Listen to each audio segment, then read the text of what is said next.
Que a graça e a paz divina abençoem muito o dia de cada pessoa que nos escuta hoje. É muito bom ter todo mundo aqui para mais uma É análise. isso aí, sejam muito bem-vindos. E olha, hoje a gente vai direto para uma daquelas ideias que, tipo, vira tudo de cabeça para baixo, sabe? Vamos fazer um mergulho no livro Uma Vida com Propósitos, escrito pelo Rick Warren. Isso, focando bem ali no capítulo dia 25 que fala sobre ser transformado pela provação. Exato. A nossa missão hoje é entender essa tese do autor, né, de que existe um propósito divino específico por trás de absolutamente cada adversidade. É uma tese que desafia bastante o nosso senso comum. Nossa, muito.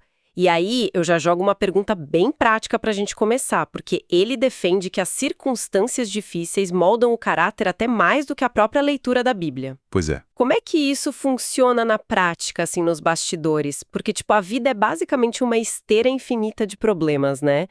Ler o texto sagrado não deveria ser a ferramenta principal. olha a teoria maravilhosa, mas a prática exige uma resistência que o nosso intelecto sozinho simplesmente não ensina. Uhum, faz sentido. O livro argumenta que aquela intimidade real com o divino não nasce naqueles dias de sol e calmaria, sabe? Ah, sim, quando tá tudo bem é fácil. Exatamente. Tem até uma citação no texto da Joni Eareckson Tada que explica bem esse mecanismo. Ela diz que na calmaria a gente adquire conhecimento sobre Jesus. A gente imita. Tá, a gente aprende sobre ele. Isso, mas é só na dor extrema que a gente conhece ele de fato. E por que isso acontece, né? Porque o sofrimento destrói aquela ilusão que a gente tem de estar no controle de tudo. Nossa, é verdade. Arranca aquela superficialidade, né? Arranca tudo.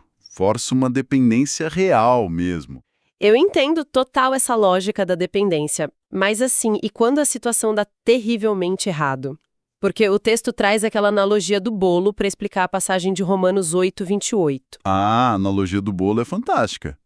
Tipo, ele diz que farinha crua ou óleo puro tem um gosto muito ruim se você provar sozinhos, Horrível. Ninguém come farinha pura. né? Mas aí ele diz que Deus mistura esses ingredientes ruins para criar algo bom.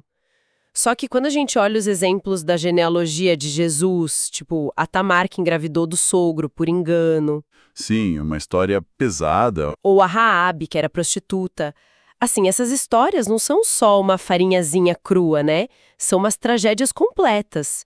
Como que um histórico desse vira um bolo delicioso? Bom, o que ele tenta mostrar não é que o erro em si é uma coisa boa, sabe? Mas ele quer ilustrar a mecânica da redenção. Tá, entendi. O projetista não simplesmente ignora o caos ou o erro. O segredo está na interdependência de todos esses eventos a longo prazo. Como se fosse uma receita mesmo. Exato. Isoladamente, a história de Tamar é um desastre. Mas colocando isso na linhagem que leva a Cristo, o texto mostra como o poder divino pega essa falha e recicla isso para construir um plano maior. Caramba, então aquele ingrediente super amargo acaba sendo neutralizado pela mistura. Perfeito. Neutralizado e transformado, provando que nenhum passado é inútil. Olha, a analogia faz muito sentido olhando de fora em retrospectiva, mas vamos combinar que entender o ingrediente é uma coisa, se a pessoa dentro do forno a 200 graus é outra bem diferente. Com certeza. É aí que a coisa aperta. Então, como é que a pessoa deve reagir enquanto tá lá literalmente queimando nessas provações, sem virar alguém amargurado? Aí entra uma mudança de perspectiva que o livro ilustra com a imagem do ourives, que trabalha com prata. Uhum, Para derreter tudo, né? sim. Só que o ourives não joga o metal lá e vai embora. Ele senta, ele ajusta a temperatura direitinho e fica observando. Ah, ele acompanha de perto, então. Muito de perto. E sabe quando ele entende que a prata atingiu a pureza máxima? Quando? Somente quando ele consegue ver o próprio reflexo nela. Uau, que imagem forte! Muito forte. O sofrimento nessa visão queima as impurezas do nosso egoísmo até o caráter de Cristo refletir em quem está sofrendo. Entendi, mas isso não é meio que pedir para a pessoa gostar de sofrer? Não. E o texto faz uma distinção vital aí mesmo. Não é masoquismo.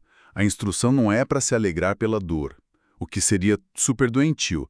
A ideia é se alegrar no Senhor, confiar na competência desse ourives que está ali controlando o fogo. Essa questão de para onde a gente direciona a nossa atenção Me lembra muito aquele trecho sobre a Corrie ten Boom, que sobreviveu a um campo de concentração. Ah, sim, essa observação dela é muito impactante. É fortíssima, sobre o nosso foco na crise, né?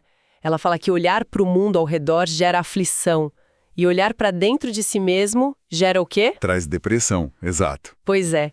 E aí a conclusão dela é que olhar para Cristo é o que traz descanso. Essa é a grande virada de chave do capítulo, né? É o ponto central, porque a dor acaba paralisando quando o foco fica naquela pergunta de vítima, sabe? Aquela coisa de por que logo comigo? A famosa pergunta inútil, né? Isso. A proposta do texto é que quando a gente muda o foco lá para o ourives, essa pergunta evolui na hora, para o que queres que eu aprenda. A adversidade deixa de ser punição e vira uma ferramenta. Transforma a dor de um beco sem saída numa sala de aula. Perfeito, uma verdadeira escola. E isso deixa quem nos acompanha com uma reflexão final muito importante de se fazer. Se essas circunstâncias difíceis que a gente enfrenta hoje são passageiras, mas o caráter que elas formam é para a eternidade. O caráter fica. Como é que isso muda o peso daquele nosso maior problema atual, né? É uma super provocação para mudar o jeito que a gente encara as pressões de todo santo dia. Com certeza muda tudo. E olha, para quem se interessou por essa visão, eu já informo que teremos um novo episódio desse mesmo livro. É isso aí, tem muita coisa para desbravar ainda. E muitas lições. Bom, a gente fica por aqui. Que Deus abençoe todos os ouvintes